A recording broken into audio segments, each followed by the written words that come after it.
this goes out to Urijah Faber and TJ Dillashaw.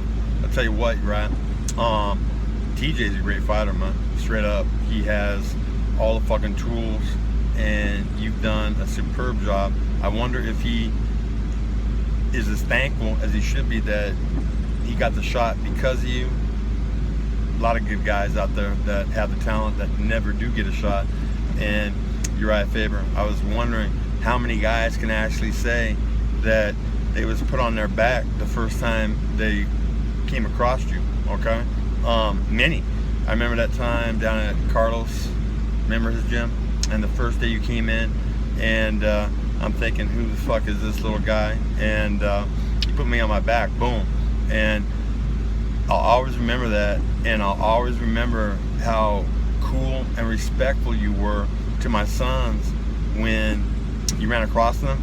And it's like this, TJ, you're a great fighter, you really are. And my son, he's 19, and he has hands that would hang with the best of them, man. He really would. And I would actually put up my 2004, supposedly it's a Cobra, it just doesn't have the supercharger in it, okay? I could get that, and it's bad, okay? And I put that up in a hands-only type situation against you, against my 19-year-old son, not because of any other reason than to try to jumpstart his fucking career. And I'll tell you what, he's bad to the bone. I want to take him boxing, and he's gonna be fucking bad. He's 6'1", he could get down to 147, and he's fast as fuck. He hits like a truck, and he has the same skill set, even better than Scott Smith. You know, I mean, I went to work with Scott Smith, and he didn't have any hands before he fought Jamie Hart, and then all of a sudden Scott hands of steel Smith, and you know, for many different reasons he turned his back on me. And yeah, to everybody out there, I do look like shit. I put on, well, how many pounds? I got down to 182 when I was in the hospital, and I weigh 250 now. And the reason I did that, Uriah, was to sabotage my body and then use stevia to fucking come back lean, okay? I thought that would be a way to get it going, you know, through the fight scene.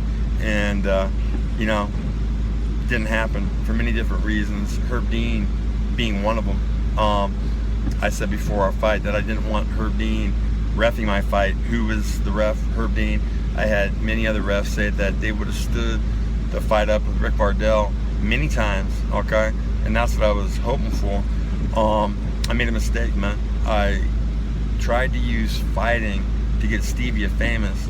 You know, I might be going back and forth here a little bit, but in a way, gentlemen, you know, this big lotto, 1.something billion, okay?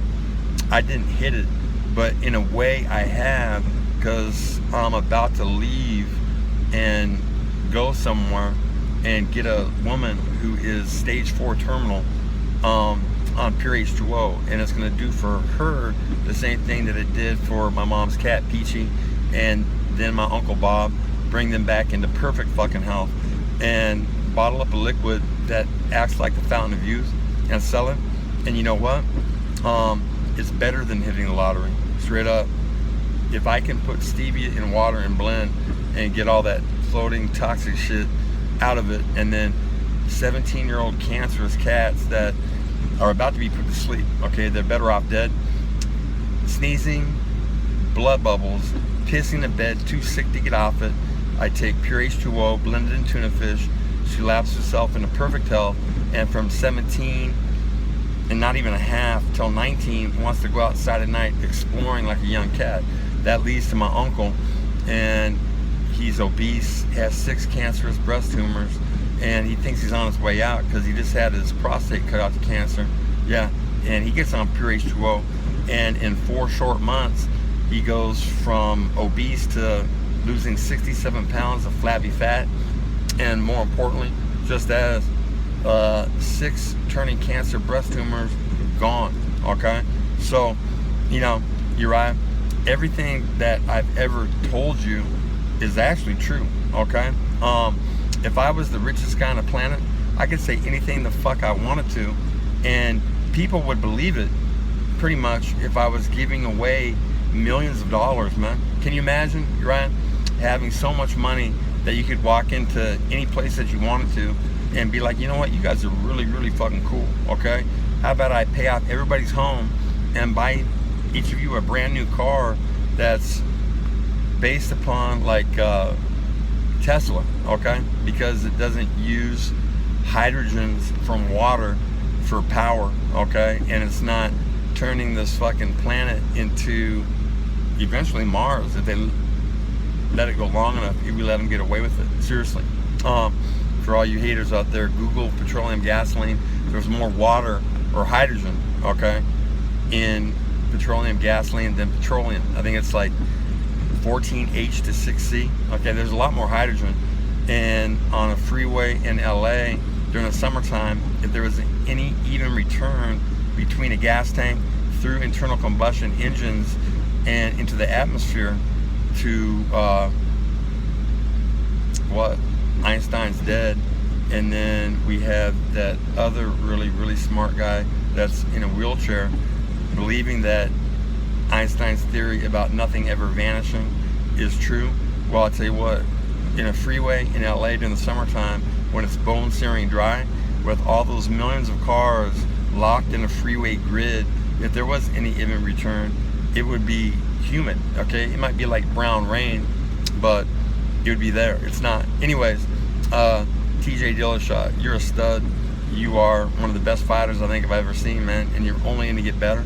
And I would put my 2004 Mustang GT badass, put it like this, 2004 Mustang GT, and I'm pulled over on Hazel Avenue about 1:30 in the morning going somewhere, and a 2010 plus badass Mustang pulls up beside me. It's a GT, and tell you what, he was all out and I was on his tail in fourth gear with tires that blew up later in the morning, okay? Yeah, so I'm lucky I'm not dead, but this is a badass car, man. And I'd put that up saying that my son, Ryan Quinn, would beat you down in a hands only, you know, but that's not what cage fighting is. But maybe you would get him in cool with you guys, teach him a little ground, and he'd be a next world champ, man. I want to take him boxing. I think within a few fights, put it like this, I gave him the same treatment that Scott Smith had, and he's well advanced. He's a beast at 6'1", 147 pounds, a mini me, okay, when I was younger. And to all you haters out there talking shit like I'm some pussy because I pulled out of a fight with Scott Smith because my ruined shoulders that the cops fucked up when I'm handcuffed and my hands behind my back and they're stepping on my neck and on my legs to keep me down and pulling up on my arms behind my back so fucking viciously that they shred my shit and I don't utter a peep, just like I didn't utter a peep when Dan Molina tore my shoulder, okay, and fucked it up. Yeah, so yeah, Mike's Mike, man. It is what it is, and it's like this. He's a beast. I'm not gonna go into a fight, not even one-handed, okay, with him. Down the road, after I go and cure the stage 4 cancer, and I have a lot of money behind me, I'm gonna pay him a lot of money to have a chance to knock my block off, man. But that's another point entirely. So, TJ Dillashaw, tip of cap, you're a fucking stud.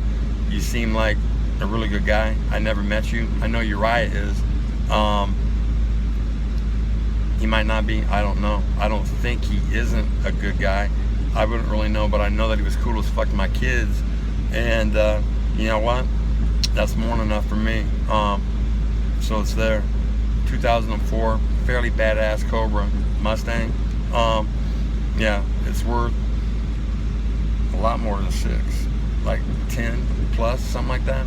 I'll put that up and say that my son smokes anybody at Urijah's gym in hands only at 150 pounds down. And you know what? A next UFC champ, give him a chance.